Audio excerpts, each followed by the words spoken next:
I'm super duper excited about today's episode, man. And when I thought about doing this thing, you know what I Uh-huh. mean? You literally are the first person I thought about doing it with. The I reason is that because we got so much in common, like so as far as bringing the arts to the helping field. So without further ado, I'm gonna bring you in, man. And truth be told, it's really I need a whole episode just to bring you in, man. The things that you're responsible for, man. I appreciate. Currently, you are licensed professional counselor, Yes, sir. also licensed clinical alcohol and drug counselor, Yes, sir. which we will be expounding on Absolutely. a little bit more. We'll be elaborating the hell out of that because Absolutely. you But know, number one, I was kind of trained under the best people. You know what I'm saying? I would say So, so too. I would go ahead. Yeah, yeah. Well, we'll get into that later. no doubt. Super entrepreneur, man. Four walls, which we will get into, and we will also get into the Yes. clothing, public speaking, Yes. and you also hold it down for the youth as a school counselor. It's a lot of roles that I play. Hell of a lot of roles you play, but you play them. You and also dad, you know what I mean, significant other, Right. right? Right. Public address announcer. Hmm. You know what I'm saying? It's a lot of different roles, yo. Like, Most definitely. but the one thing I say about it though, and I'm not sure if I even said it back then, but I say it now, is that it's all the same thing. That doesn't make it easy, but Hmm. that's what drives me is because it's all in the same lane. You know what I'm saying? Like Hmm. it's like I try to be do things for the good of people, for the good of others, and for the good of the Lord, and it just works out. You know what I'm saying? Doesn't mean I don't get tired and fatigued or whatever, but Hmm. I try to do the best I can, but I'm getting older now, so I don't know. We'll see. Most definitely, most definitely. I said that the other day, man. I said I got more days behind me than I do got in front of me. Not to say that we old people. It's Nah, just that it's- it's a limit to it. You know what I yeah, mean? we're in the third quarter. That's how I look In at it. the Look at third in it's the like third quarter. you just left halftime. Come out the locker room now. It's third quarter. Yeah. That's another thing. You had you're a podcast. You host a podcast, Jay. Yeah, I'm a podcaster. I'm Sport also a sports podcast, right? podcast with the new Let's Get It Sports Talk. Yeah. I'm also assistant basketball coach for Pennsville High School, but I'm Good Lord. also a public address announcer as well. You know what I mean? Yeah, it's a lot of things I like to do. I call it adult ADD. So I'm just getting my ADD on. That's all I'm doing, man. Adult ADD. That's it. That's it. Okay. Okay. How they say All right. like life be lifing. Yo, ADD be ADDing. Hey, you wild dude. You wild dude. So the license, all right, licensed professional counselor. We'll get into the clinical alcohol and drug Yeah, counselor in a little bit absolutely. because we're gonna have a lot of Yeah. yeah, back and forth with that. So licensed professional counselor, what made you want to do that?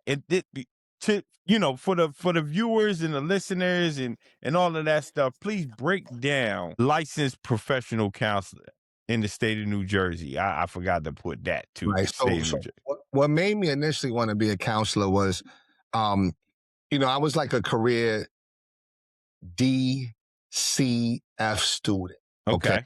I got a C. Like I was celebrating. To me was like the honor roll. Like I'm like, okay, you know what? Listen, I ain't getting no spankings and I ain't gonna be on punishment. You know what I'm saying? But if I Yeah. got C's and F's, forget about it. So my high school career, my whole scholastic career was not a good thing. So, I kind of was trying to figure out what do I want to do? Like, you know what I'm saying? And back then, when we look for jobs, like kids look for jobs, people look for jobs now. They got Indeed, they got Monster, they got Career Builder, all these different sites, Zip Recruiter, all these different sites. But back then, all you had was the Sunday classifieds.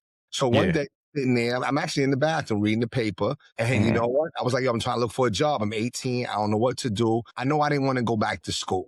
that I knew for a fact because I was tired of getting up in the morning. I was tired of like just the regimen of the school day. And then on top of that, I wasn't a good student. So simultaneously, that's kind of like, reinforcing the fact that I'm not meant for school or whatever. So long story short, I was looking through the classifieds trying to figure out what I could do. And I came across counselor. And I was like, well, counselor, that sounds kind of interesting, right? Like, I'm like, yo, that. Because I talked to a lot of people. And at that time, I had, females and friends and whatever. They were all to me. You know what I'm saying? But see, I thought I was like being like a friend, but I didn't realize I was being friend zoned. You know what I'm saying? Okay. So, Okay. I still had my wifey or whatever, so it was all good. You know what I'm saying? Like, yo, I'm trying to figure it out. And I was like, yo, I can do the counseling thing. So then I called, you know what I'm saying? Because that's when you could call. I called, I said, yo, Yeah. let's be a counselor. I said, oh, great. Blah, blah. How old are you? 18. Oh, sir, no, you have to go to school. You got to have. So I said, okay. So I went away from that. And then I said, you know what? I try to figure out a whole lot of things, man. I'm a type of person where I try a lot of different things to see if it stick or whatever. And at that time, I just didn't believe in myself or whatever. So forward, keep going, going through school, going through life or whatever. And I got a job working at a group home. And I say, you know what? There was this job. This guy, Chris Knox and Amy Brothers, they had this job where they analyze behavior. So I was like, yo, you know, I want to be a BA. You know what I'm saying? I'm going to be a counselor, whatever. So I went and got my degree, got the degree. What was the degree in? And what degree was it? Well, my first degree was my associates, which I thank God for the moment because I was just talking about that. So associates was in like general studies or whatever the case may be.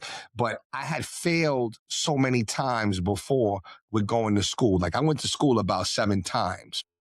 Yeah. So yeah. on the 8th Well, time, I mean, I told you we got a lot in common, but go ahead. Go ahead. So Go ahead. on the 8th time, right, I was like, I got to be serious because these jobs that I'm getting, I ain't really feeling. Like I'm burnt out. Customer service can only take you but so far. I was like, boom, let me do this thing. So I graduated, bro. And that unlocked me. And I don't know, I mean, I know but when you so used to starting, not finishing, that actually becomes habitual. You know what I'm saying? Yeah. So that unlocked all the way up until 29. Start something, never finish. Start something, never finish. But when I finished in 29, it's like something unlocked in me that was like, wait a minute. You mean to tell me if I show consistency, I show discipline and a 1-2 and a get after it, I can accomplish anything I want, please. Yeah. And running. So the bachelor's degree came the next year, and I had a behavioral science, bachelor's in behavioral.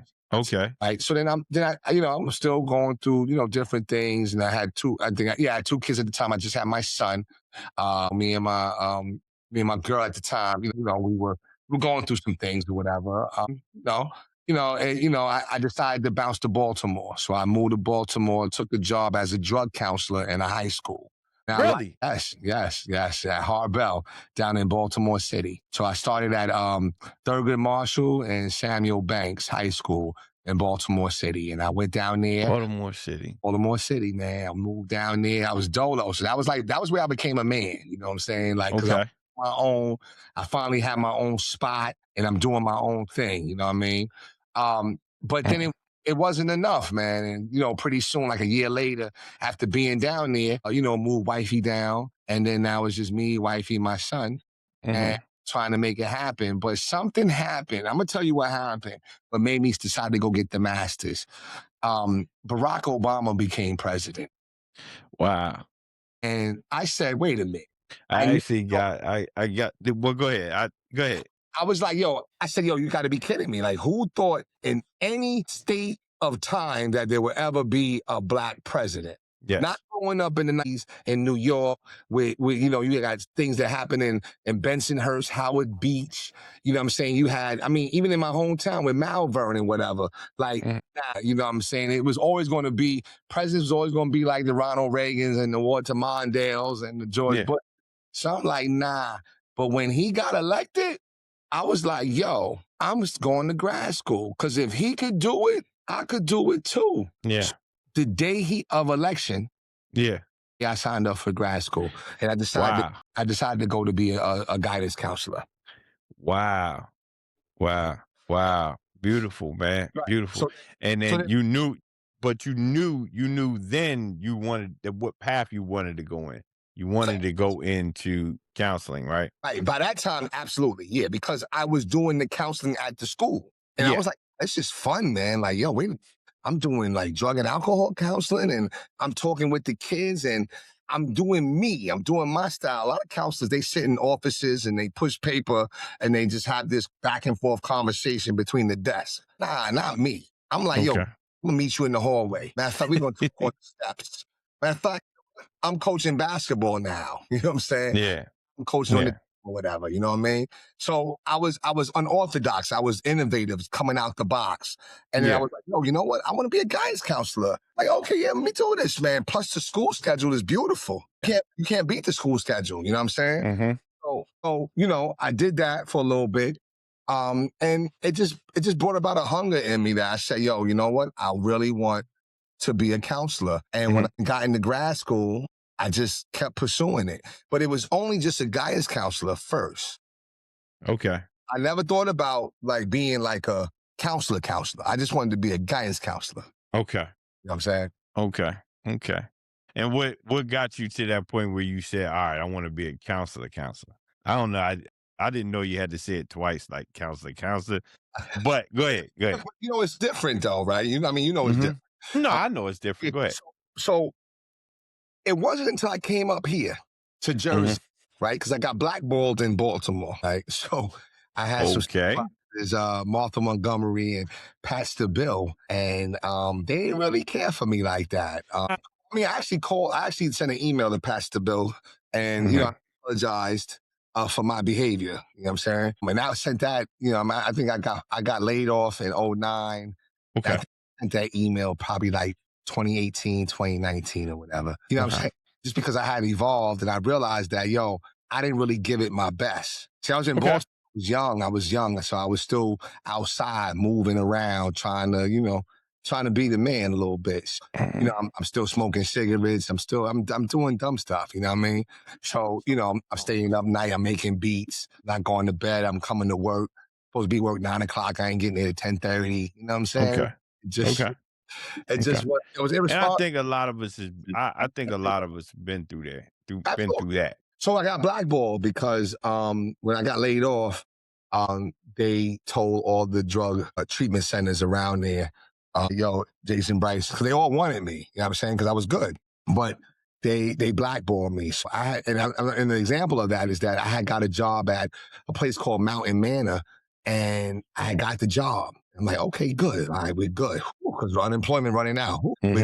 So I leave Mountain Manor, and I'm on my way to grad school. And about 45 minutes into the ride, the lady called me and said, Mr. Brice, now we have to rescind the offer. The references didn't come back good. Wow. Yeah, you know what I'm saying? So from there, I had to move up here to Jersey. You know what I'm saying? Okay. We was trying to figure out what we are going to do. So we moved up to Jersey, which is the halfway point. She's from Dover, Delaware. I'm from Long Island, New York. And South Jersey is the halfway point between people, pretty much. Right? Somewhat, you know what I'm saying? So I move up here and then I start doing what they call behavioral assistant work. No. Yeah. I started with behavioral assistant work and then they started putting me with IIC counseling. Now, wait a minute. Behavioral assistant work. All right. So listen, that's you explained the BA, right? Behavioral assistant. Sure. Explain this IIC. So I mean, acronyms, I'm not a huge fan of acronyms, but for the listeners, I want them to know what these acronyms mean. I got you. So IIC is intensive in community counseling, which means that the counselor goes into the home and provides services with the youth inside the home. So outside this traditional setting. Yes. Okay. So that was all new to me because, in New York or even Delaware or Baltimore, there was no system like that I knew about. You know what I'm saying? Yeah. So when I got up here and I got that job, and I'm trying to remember who put me on to there's a place called DDHP. I'm not sure who put me on to it, or maybe I just applied for it and I got the job or whatever. But anyway, so I had this job and I liked it, man. Like, okay, I'm making $40 an hour, which at that time was good money. And I'm like, oh, this is good money. I'm good. Like, this is cool. You know what I mean? So, I liked it. And I said, you know what? Yeah, No, I'm even not even telling the truth then. I liked it, but I still didn't think that I was going to be a counselor because I didn't think that I had the requirements for it. I knew I had the requirements to be a guidance counselor, but I didn't think Okay. requirements to be um, a professional counselor. What was your perspective of it at the time? I'm curious. As Like, far what was your perspective of the requirements to be a counselor? Because got I'm you. empathizing right now with this Right. situation. Like with this, like I'm feeling it inside of me. Like I've had this similar, So Right. please expound. So what happened was I was just at the time, I've always been dealing with a lot, like, what I'm saying, like a lot of different, drama, so to speak, right? And at that time I was so distracted. So in my mind, I was like, yo, I'm not going back to school to go be Hmm. a professional counselor because I Hmm. thought to go back. You know what I'm saying? That's what I thought. I Yeah. thought I had to go back. So I said, nah, I'm not going back to school. Yo, I'm gonna try to do my guidance counselor thing, try to get a job. And on top of that, I'm gonna try to open up a daycare learning center. So Okay. that's what I wanted to do, a daycare learning center, right? Daycare learning center. So I get this other job. Now I'm in Jersey. Life has happened. Life has happened. I mean, I wound up getting divorced, wound up becoming a single father, wound up losing my job, wound up, on unemployment, on the verge of eviction. And, when I tell you this is the truth, I had 2 dates in the court building. And what I mean by that is that at like 8 o'clock or like 9 o'clock, I had to go for mediation between me and my wife. Wow. And in regards to the kids. And then at like 2:30, I had to go to tenant court upstairs, Wow. the 5th or 6th floor. They all had the same date, right? Wow. And I say all that to say that, I go through all these different processes, right? Different life changes. But then something happens, right? I go for this job and I get the job, and it's the best job that I've ever had up until that point, right? Really? Right. And this is Partners for Kids and Family, what they call the Burlington CMO. And that job changed me because I never had worked a job like that. So I was Hmm. changed because I lost my mother. I went through these different changes. So that kind of like humbled me. And there was like a paradigm shift. Like you can't go through those things without coming out different. You know what I'm saying? Yeah. So I was Yeah. different. So I got this job and everything's clicking. You know what I'm saying? I'm Hmm. struggling because now I don't have the finances like that. I'm barely getting by. So Plus, I'm you saying financially you were struggling, absolute, but not just but financial. I'm taking care of kids but on my but own. but you were, but What do you mean by satisfied? I'm talking about from an employment stance, from No, not from all right, from let's say like you were your role in that particular field was satisfying to you. it was Am I? cool. Yeah, it was cool. I had done the job before and I had gotten fired from it from another job or whatever. So Okay. that's all over the place a little bit. But what wasn't sad? I mean, I was satisfied that I was working and making money, right, bringing money in, but I wasn't getting paid my worth. Yes. It's in fact that a friend of mine, Randy, Hmm. and we met on the same day that both got this job, right? And I had a master's, he has a bachelor's, but he's making more than me. Yeah. You know what I'm saying? I'm making 37.5. He's making like 40 something. I'm like, wait a minute, that doesn't seem, and I'm older. He's younger. Hmm. You know what I'm saying? So anyway, it's all good. I took the job. I loved it. I loved it, right? But I wanted to grow. I had to grow. So I was, so was I comfortable? No, because I was on a mission. Okay. Like I said, I had got divorced or separated from my wife at the time. I'm raising my kids on my own. You know what I'm saying? With no help. And everybody thought I couldn't do it. Like they wanted me to fail. And that they wanted me to fail, yo, it ignited me. It was like something like an inferno in me. Like, nah, yo, we gonna make it. Make it. Like I felt like my back was against the wall and like, I ain't got no choice, man. Like, Yeah. if I fail, I fail them. Yeah. So I'm doing my thing, whatever. They had this job. They had a job for a supervisor, right? The job at the time was paying somewhere almost close to 70 G's. I'm like, oh, man. And I met all the qualifications. So I went for the job. I had a great interview, this and that. But I didn't get that job, man. I'm telling you straight, that was the first time that I No, it was the second time that I cried over a job I didn't get because I really needed it. You know what I'm saying? Mm-hmm. For it, right? So now after that disappointment, Yeah. you know what?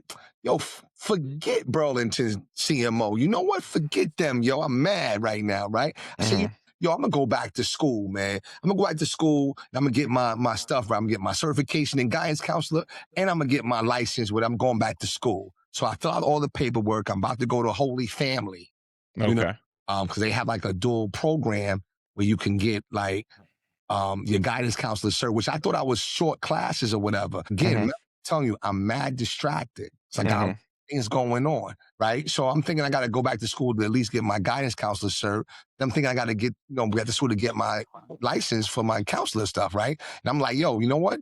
They're going to pay for it. And I was set to do that and everything. And I stayed up for the guidance counselor. And the woman said, Mr. Brice, judging by everything you sent me, you qualify for the standard certificate in guidance counselor now. I said, what? Yeah.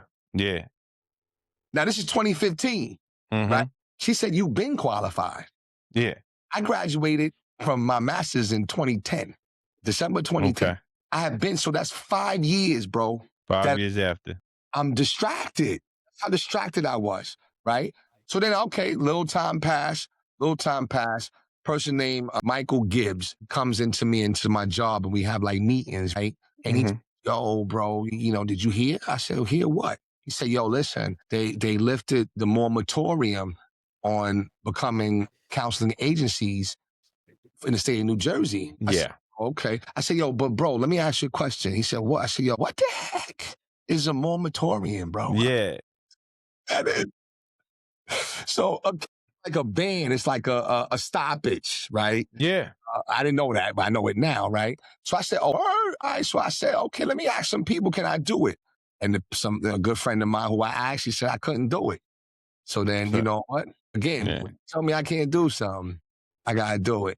So you got to do it. So I started doing that, and I called the state. I said, you know what? Let me try to figure out how I'm going to be licensed. The state told me, Mr. Brice, you're actually eligible for a license. I said, you got to be kidding me. I said, I thought I had to school. She said, no, you have 80 something graduate credits. Yeah. You know what I'm saying? All you need is 45 in counseling. Yeah. Well, my master's is in school counseling. You know what I'm saying? Mm-hmm. That's what kind of started my journey, bro. Mm-hmm. I was able to, through the grace of God, I was able to build my business 4 walls while I was working at the Burlington CMO. I would do the Burlington CMO job in the cubby. I would do it for the first 2.5 days of the week. The last 2.5 days, I was working on my business. And then, and then on my birthday, on my 40th birthday, I got my contract with the state of New Jersey. Beautiful. You know what I'm saying? So, and then I got licensed. I was hiring a supervisor, but I wanted to be licensed. So I got licensed January 17th. I got licensed January 17th, 2017. Beautiful, man. Beautiful thing. So I hope and everybody, then you know what I'm saying? Then you got in and got your license yourself. Right. I went and got my license Yeah, myself. you went and got your license yourself. Right. And the beautiful about it though, right? Where a lot of this stuff is divine. Like there's some people that they can go to school, learn the skills, obtain the skills, and make it a career, right? Yeah. Then there's those that go to school, learn stuff, get the skills and whatever, but it's something a little different. They got a calling for it. They're actually born to do it. They're created to do it. You know what I'm saying? That's what I realized there was a difference. And that's what I felt like. I said, you know what? This is what I was supposed to do. That's why everything was lining up. You know what I'm saying? And on my 40th birthday, I got my contract. Yeah. What happened at? You know what I'm saying? And on top of that, then I became a guidance counselor. And then for me, I got my LAC, my licensed associate counseling. Yeah. Yeah. And you interned and got your LPC. And then the LPC, everything I got was all done pretty much doing IIC work and guidance counseling, bro. Okay. So while I'm working my full time, you know what I'm saying? I'm doing my thing. Yeah. was a big You man. working towards that Yeah. licensure at the same time. I got you. It worked itself out, man. But I can't tell you, it hasn't been easy along the way because, people, Lillian Serrano, you know what I'm saying? I used to work, she's my former supervisor. She Mhm. would not give me no families because she thought I wasn't professional enough. So she would give mine to this girl named Mary Jane, which is MJ. I'm Mhm. still working in the field, but she would give all the referrals to her and wouldn't give me nothing. You know what I'm saying? And I was like, wow, like, you know what I'm saying? Like, people just, it's like they wouldn't give me nothing. So Yeah. the fact that, what I'm doing now is just like, it's like such a blessing, bro. It's such a Yeah. blessing. Yeah. It is a blessing to have somebody like yourself Appreciate in this field. I can't say enough, man. I truly enjoy the time we spend together. I mean, we it. we have a we legitimately have a great time working together. Mm-hmm. And that's what it's all about, man. If I can't smile while I'm working, I'm out. You know what Right. I mean? People that I had a girl the other day say, I took a contract and she was like, "Oh yeah, you took that contract until the next one come." You know? I'm like, it ain't like that. It's just, when I stop smiling, I can't, you know, Right. well, this ain't about me. No, Jay, but you know check what? the yeah, go ahead. I think the difference is this, and this is what I make sure that I tell not just kids, but anybody. Listen, I love what I do. And when you love what you do, you don't really feel like you're working. You don't really Mm-mm. take a day in your life. Now, it's work dealing with other people and personalities. Don't get that twisted. Yeah. But the skill and the art of counseling, that's why it was so easy for us to get along and, Mhm. and really, really come together, you know what I'm saying, and work with clients is because at the end of the day, we both love what we Yes. do. And that's what I'm saying, the Yes. difference. So it's a career, but it's It not, is.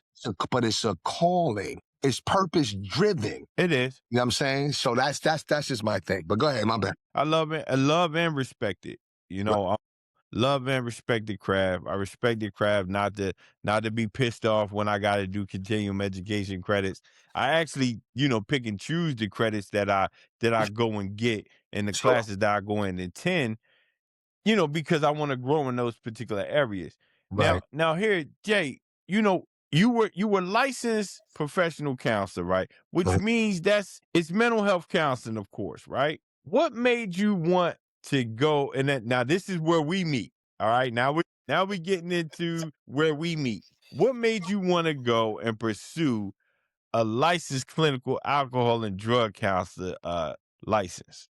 Okay, I kind of fell into it by accident, if you from my estimation. I think from a spiritual perspective, it was what I was supposed to do, right? So Oh, okay. I got the job down in Baltimore. I was a drug and alcohol counselor for the high school. Yeah. Yeah. Okay. So I really enjoyed that, right? And we would do Mhm. all kind of stuff, man. And I started working with the adults. Then I started doing some contract work out in Bel Air, Maryland. So it was like Mhm. really, really good thing. But the difference was I wasn't mature enough. You know what I'm saying? So I was like, okay, you know what? So I left that alone, right? Mhm. I'm in my wilderness season. My mom says, no, my mom she hasn't passed yet, but I don't have a job. You know what I'm saying? Like I'm struggling to keep jobs. Like I got Mhm. 4 jobs in a row. You know what I'm saying? And this was around a time where I think there was like, where if you were on unemployment and because Mhm. the economy was so low, like they would send you to get new skills and new, Yeah. through the Department of Labor, they'll send you back Yeah. to school. So that's the only way that I can continue to get my unemployed. Yeah. Listen, you know what? Let me go back to school and I'm gonna do recording engineering. Yeah. Man. So I was doing that, but I gotta call her too. Shout out Debbie Friedner. But I went to the one-stop shop down there and I'm gonna really email her. Thank God for the Debbie Friedner. Uh-huh. And she was a special because she was like this older white lady who, she couldn't hear. She had a hearing deficiency, you know what I'm saying? Mhm. Which caused her to talk loud, right? But I seen the way her coworkers would like look at her and make fun of her. And I was like, yo, nah, that's wrong, man. So me and her became kind of cool. Like she was my worker. And she said, oh, well, Mr. Brice, no, you cannot do recording engineering because you have a master's in counseling. You have to do something that's in your field. I said, listen, I tell you what, listen, it don't even matter, Miss Friedman. Give me the drug and alcohol counseling. Yeah. I was just taking classes, bro, because I had to survive. So I had unemployment. So I'm just taking classes, bro. So I had classes with Dr. Guy Jones, and I had the time of my life, yo. And it was humbling because now here I am in community college with a master's. Yeah. And I'm like, you know, he's asking me to help and mentor other kids or whatever. So that's how I got the classes and whatever. So after I evolved and go through different things, get my license, you know, that's when I'm like, well, you know what? I need to go back. I need to fix that. I need to fix that because I didn't do that right the first time. Yeah. So me pursuing the LCADC, is me being able to evolve into the man that I'm supposed to be and the counselor I'm supposed to be and go ahead and right the wrong, so to speak, for me. So this is where we meet. Okay. All right. You get with Leroy Stanford, Professor Leroy Stanford over at Camden County College. Yeah, I didn't meet him there though. Huh? I didn't meet him there. I didn't even know Leroy back then. This was 2013. I didn't know. I'm talking about when we meet when you're securing your licensure in drug and alcohol. Yeah. Okay. So we meet. Right. You come in and you say, "Hey, I want to get this out of the way." That's right. That's right. I said, "All right, this is a hell of a thing to get out of the way, bro." That's it. That's it. You know what I mean? And it was see, the thing is that mental health counseling, I definitely respect the whole field. Don't get that twisted. Sure. Respect the whole field. The thing is that there I won't say difference. Is different, it's different challenges within drug and alcohol that don't exist within strictly just mental health counseling. Am I wrong? No, you're right. Okay. So when you came in and you well, you have been a drug and alcohol counselor before. The thing is that the field has evolved so much. Right. This was like, yo, bro, we're talking like 06 to 09. Yeah. Right. You talking about paper charts. You talking about paper charts. You talking about more faith-based. Absolutely. You know, less evidence-based. Absolutely. You know, science starting to come into play then. Yeah, it was starting to come into play. Yeah, man, I was literally writing notes in that form. That's what I'm saying, right? You know what I mean? Exactly. And then 3-hole punching them and sticking them inside of a chart. So so now we're at this phase where electronic health records, right? Right. Not only electronic health records, but now this AI thing is creeping in, right? Yeah, sure. Which a lot of us are taking advantage of the AI and using it, I guess, as an assistant to, the way it's supposed to be used, right? Sure. The thing is that there is abuse of it. You know what I mean? Yeah, absolutely. To where the skilled out that people are. Remember when you were saying at the beginning, you know what I mean? The skill now isn't being used like it used to. Right. I can see it taking a step back, but now these insurances. Now here's another monkey wrench. The insurances ain't playing that. Right. They want to make sure that all your ducks are in a row before they reimburse. So now we got these changes. How are we dealing with that's the next question. How are we dealing with these changes? I mean, you have 4 walls, you have Jason Brice the counselor, right? You have all of these things and you need to be reimbursed. How is that going for you? So, you know what? I think the blessing is, and again, I'm a regular dude, but I'm a solid dude. And I'm a lover of Christ, man. Like I'm a Christian. And my thing is that my stuff is intrinsic. So I give and I do for people. And I have to feel like if you do good for people and the good of others, you will be enormously blessed. So yes, we are able to always kind of sustain and make money. We've never really went through rough. I mean, we went through some challenges, but always been good. Like, you know what I'm saying? When the blessing of it, right? Like, there's some people, even some people were jealous of the fact, like, yo, how is he doing better than me? And I had a license. They had a license. I didn't have a license. And I was doing good. You know what I'm saying? So I think the fact that when you do good to people, when you do good to others, I think that the blessing is that, God's going to bless you and make sure that he takes care of that so you can continue to bless people. Most definitely, Jay.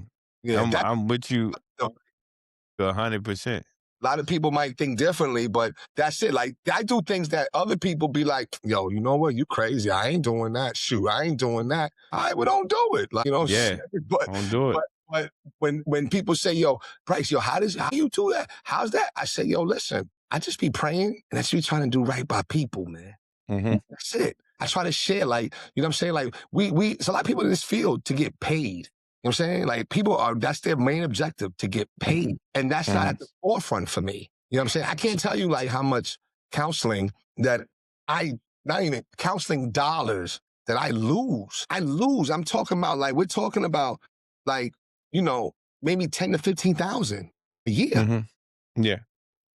But it's okay. Because I'm not greedy. Like, you know what I'm saying? Like, as long as I got enough to take care of my family, to help my family, to help others, I'm good. But some people are different. But that, for me, I think that's why I'm able to sustain, is that I keep the purpose. You know what I'm saying? Yeah, quality's number one. Yeah. Right there. Yeah, Right. yeah, quality is number one. I really don't I don't play too much with quality. Right. As far as reimbursement is concerned, I mean, I may spend 2 hours and only get, reimbursed for that half an hour, 45 minutes or whatever have you, because of the political side of things. Thing Absolutely. is I got to make sure that the person is taken care of. But when you focus on quality and you focus on the respect you have for the field and how, you need to learn the new lingo, you need to learn the new, whatever. Right. It keeps you young, it keeps you energized, and it also keeps that bottom line coming through. Right. Because, a lot of us took a hit when it came to now Medicaid, with the CMO, with the insurances and stuff like that. A lot of us took a hit in that way. But when you keep your ear to the street, your eyes on the books, things of that nature, talking to people, you stay social and you stay educating yourself and keeping up. Right. You don't lose but so much. Right. No, sure indeed. You know what I mean? You're able to get, get that reimbursement and kickback. And truth be told, that is how we're able to continue helping. Right. Is strictly by taking care of ourselves. Absolutely.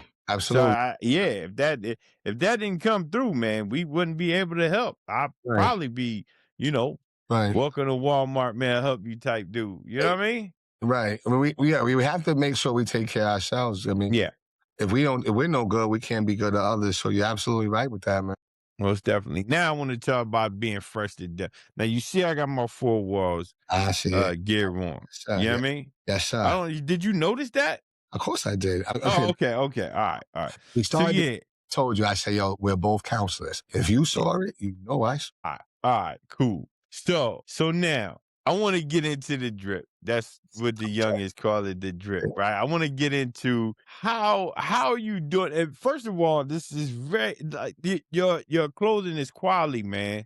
I have the t-shirts that you gave me. Appreciate I have this. It feels good. It looks good. It wears good. Hangs good. Appreciate it keeps it's actually warm. Warm too. Like how do you like? All right. So what inspired you to get into this part? So again, 4 Walls is all about, we're purpose driven, right? Our mission is, where hope makes change a reality, right? And one of our, I think our our vision or mission statement is one or the other. Is walking with one foot in your dreams and one foot in reality, right? So this is my dream, right? But I still work a day job. So I'm walking in my dream and in reality, which I'm trying to get others to do, right? So with that being said, when we make money or profit, I believe that it's not just for me to splurge and live or try to live a life that's not really myself, right? I believe it's about, taking care of my family, helping and providing opportunities for my family, but also helping others. So if there's a family in need, kids don't have money for Christmas toys, family don't have money for Thanksgiving, you getting your lights shut off, you don't have no heat, I don't care what it is, scholarships, whatever, homeless, whatever. We give. So that's what I do. I've been giving, and I give out my pocket. You know what I'm saying? I give out my pocket. I had to tell this lady because she, this one lady, just this past holiday season, right? You know what I'm saying? Like, yo, I gave her money for sneakers, and I gave her money for the kids' clothes. Then I gave her money for something else, and we talking about a couple of $100. But then I gave her, but then she, they wanted some more money for something else, and I was like, I said, listen.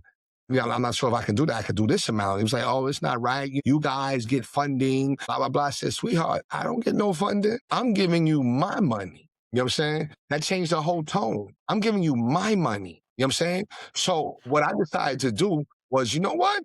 Here's what I'll do. Because I think we feed the homeless like major holidays and stuff like that. Go out around and cook food for them. I said, you know what? I'm going to start asking for donations. But I know people, and people are skeptical about giving money and donating. It's just a matter of the of nature that people are. They're skeptical about that. So a lot of people are cheerful givers. So I said, you know what? I tell you what I do. For your donation, I'll give you a clothing item.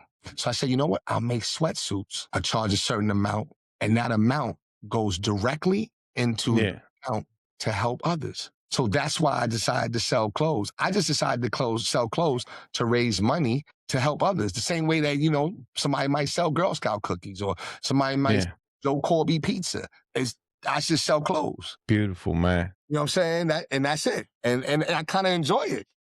You know what I'm saying? Excuse me. I kind of enjoy it because you know what? They're pretty good items, and a lot of people like them. You know what I'm saying? Like, you know what I mean? Like, I have people still, you don't know how it feels. It makes me feel when I see other people wearing it. And it's just blue. You know what I'm saying? One day we was at basketball practice, all three of my dudes, all three of the coaches, they had their joint on. I'm like, what? I said, okay, I can take a picture of that. You know what I'm saying? Yeah. So, most definitely. It's just a blessing to be able to, like, you know what I'm saying, to be able to, like, give to people and they give to me, and then I take that and then we help others. Yeah. You know what I'm saying? Right. So, so the thing with me is, and you know what, and now that I'm sitting here and I'm processing and then we're talking, right? She's not being 100% honest. One of the main reasons is because I wanted to raise money for others. But I also, in 2023, I had the opportunity to go down to Montgomery, Alabama. Shout out to Pops, who, kind of organized and initiated and was, really, really adamant that we do that. You know what I'm saying? Yeah. Sometimes we have to journey back to where, particularly my culture, our culture has come from, to then now understand where we're trying to go and what we're trying to do for others, right? So I went down there and I just was like, yo, what an opportunity that would be to take an educational and cultural pilgrimage down south. And you know what? I'll raise money so it can continue to be low cost for the family.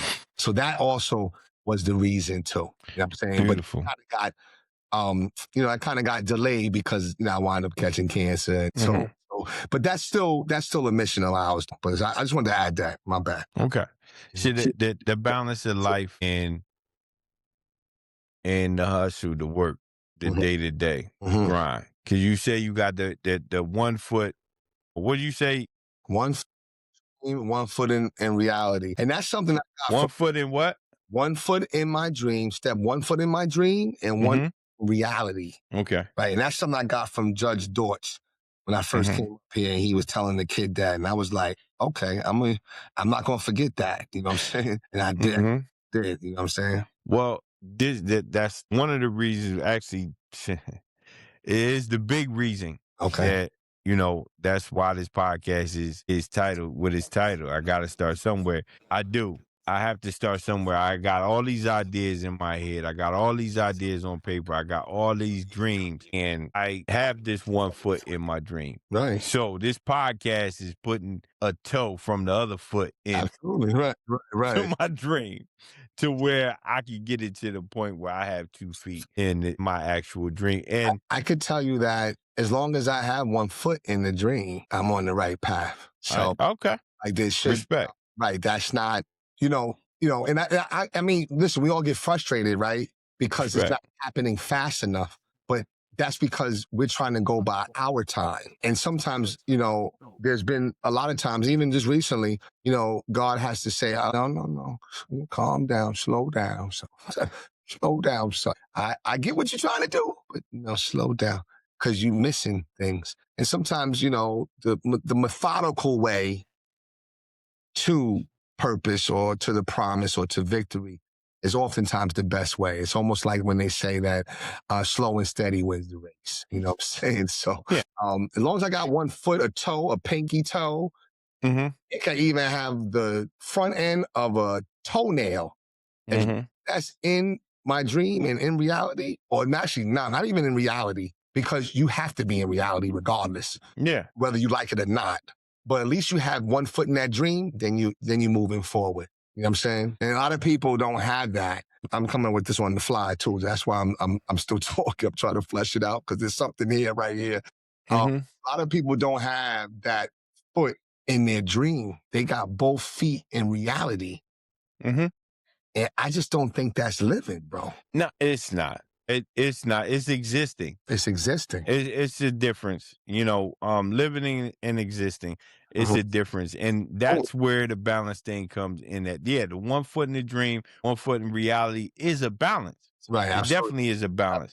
Absolutely. Thing is I'm to this point where in my career, in my life, I feel like I have a lot more to offer. I feel like, well, let me stop saying I feel. I know I have a lot more to offer. I know that a piece of my talent it'll do a lot in this world. But you know what? It definitely do a lot in this world. It's already doing a lot in the world. But when you say that you have a lot more to offer, but see, I don't know. I mean, I hear you, and that's cool. I just think that you already making moves in the world. So I think the way I'm hearing it, right? What you're saying is that you got other avenues to keep doing what you already doing. Oh yeah, most definitely. Yeah. It's my delivery, and the freedom. Right. Yeah, to deliver in the fashion that I want to deliver in. Right. Yeah, that's just where I am. Sure. So, Jay, yes, if there was one thing, right, that you could give somebody right now, right, that's listening right now, that you can get somebody that's struggling, don't know where they are in life, don't have direction, or youth ADHD and adult ADHD, all of that. If there's somebody out there that's just everywhere with it, you know what I mean? Just trying to look. I mean, that been blackballed from life, period. If there's somebody that's out there I get on the phone, I deal majority with the criminal justice system, and I have people that say to me all the time, look, man, my record, as soon as they see my record, they see my resume and they want to hire me, but then they see my record and they don't want to hire me. If there's somebody out there that feel like they blackballed from the whole entire industry, what would you give them? I think I would give them certain phrases. So like rejection is direction. Like, you know what I'm saying? Like, so when you're trying to go through different doors, oftentimes what we start to get sad and mad about is that how come we're not accepted, or how come they not feeling me or accepting me? And it's because that's not the right portal. That's not the right path. Rejection is direction. You know what I'm saying? But then when I Definitely. hear that, when you say, okay, they're going through different things or whatever, it just makes me come up with another concept, which is fail to win. I don't know how you can win if you don't have great failure. How can you do it? You know what I'm saying? Because you don't know what it takes to win. It's through the failure that you learn what it takes to win. So don't quit. You just got to understand that your timing is different. Like when I go through things like this, and I see a lot of people like this, right? Kids, some adults, and everything. You know what I show them? I show them Karate Kid and Daniel's son. It was a part, like, you know what I'm saying? Like, yo, Daniel's son wanted to learn karate. Miyagi had washing cars, sanding floors, sanding decks, painting fences, paint the house, all kind of stuff. And Daniel's son felt like he was like a slave, so to speak. That's what he was getting sun. Yeah. So he saw it. And Miyagi methodically showed him, show me this and that. And it was the movements. And when he did it, he had this look on his face. And I stop it right there and I say, yo, listen, describe that face. And when they describe it, they say, yo, listen, he didn't realize that he was learning all along. And that's what I say to people. When you're struggling, you're dealing with this and that, and you don't think that you're moving forward, you're being refined, because there's only one way to refine, and that's through fire. Fire cleans out the impurities. It takes out all the garbage for then it to be a new form and for it to be useful. Jay, I appreciate you, man. I really do. I really, really appreciate you. You know, this can't, it just got to be a part two. It got to be a part two to this.